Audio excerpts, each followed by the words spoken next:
And now it's time for Bum Reviews with Chester A. Bum. Tonight's review, X-Men First Class. Oh my god, this is the greatest movie I've ever seen in my life! Spoilers! There's this guy named Magneto.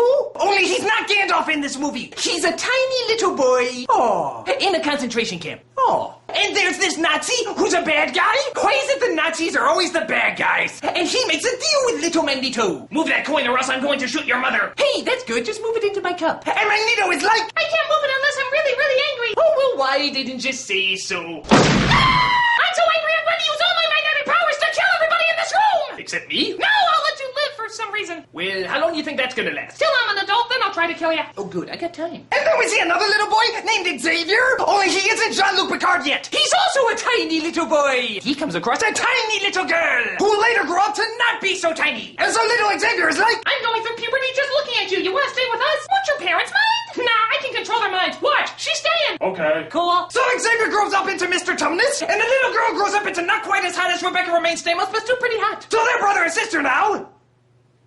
Didn't know that. And Magneto grows up into a very angry person who wants to destroy every Kevin Bacon Nazi he can find. Which is good, because I hear there's only 3. So the CIA discovers that mutants exist, and they discover that Kevin Bacon is a mutant who wants to start a war between the USA and Russia. Because he's tired of the world playing the game 6 degrees of Kevin Bacon. He always wins all the time. Apple pie. I like apple pie. 1 degree, I win. So Xavier and Magneto join forces to stop the evil Kevin Bacon Nazi. And Xavier is like, control your power. You must first control your anger. Just like how I control my hair loss. Why is it I don't trust you? And they come across another mutant named Hank McCoy! Or as everybody calls him, Beast! Why? Because Beauty and the Hank McCoy doesn't sound as catchy. But he isn't a beast yet! He just has hands on his feet! I had hands on my feet once! Then I took him off. Oh, and Wolverine has a cameo! Hi, Wolverine. Okay. By the way, you know this is PG-13, right? I'm only saying it once. Good. You know, for kids! So the Kevin Bacon Nazi gets help from this woman named Emma Frost, who can turn her entire body into diamonds! Oh my gosh, she's one of the vampires from Twilight! Stop her! Her pretentiousness will eat us alive! So Xavier gets all these other young mutants together, but then the Kevin Bacon Nazi drops by, and he's like, all of the least popular mutants step forward to join my team. Why? Because you're probably gonna die and you're expendable. I got more screen time than Hugh Jackman. Wait a minute, I'm Darwin and I can't let this happen. Darwin, what do? I evolve! Can you evolve from death? Probably not. Hadouken! Oh. Darwin! You were taken from us too soon. I feel like I only knew you for 10 minutes. Oh, wait. Because I only knew you for 9. So now the X-Men are really pissed off and want to go after the Kevin Bacon Nazi. So they start training themselves to be tough and find it's not so bad to be a mutant. Except for Hank, he's a bit of a whiner. I don't like having hands on my feet. That's why I created a cure to stop it. Oh, wait, silly me. Instead of reversing the mutation, it does the exact friggin' opposite. How could I have missed that? I think I'm a bad scientist. So the beast turns really hairy? And everybody's like, don't feel so bad. One day James Cameron will want to rip that off. So the X-Men are off to stop the war between the Russians and the USAans. Everybody's flying around shooting missiles at each other. And then Magneto comes across the Kevin Bacon Nazi. And just when Magneto has him exactly where he wants him, he says, I'm gonna count to 3 and move this coin. Oh, I'll take it.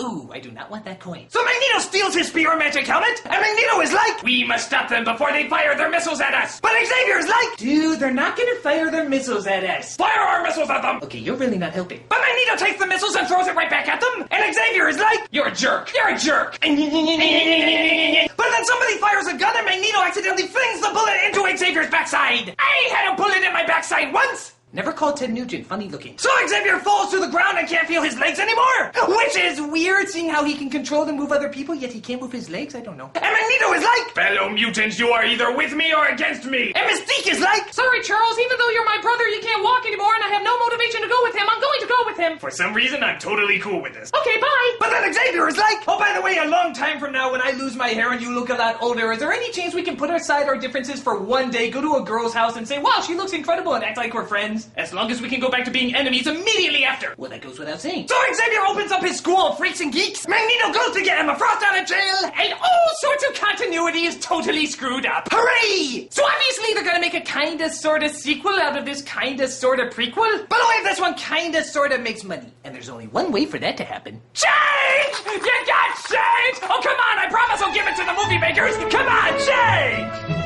What if I promise to get Gambit in the next movie? I'll change her from a 10-minute cameo to an 11-minute cameo!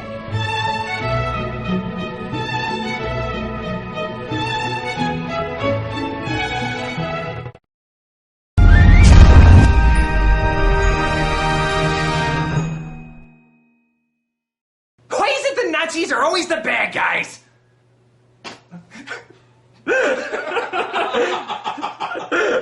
I don't know if I'm gonna put that in.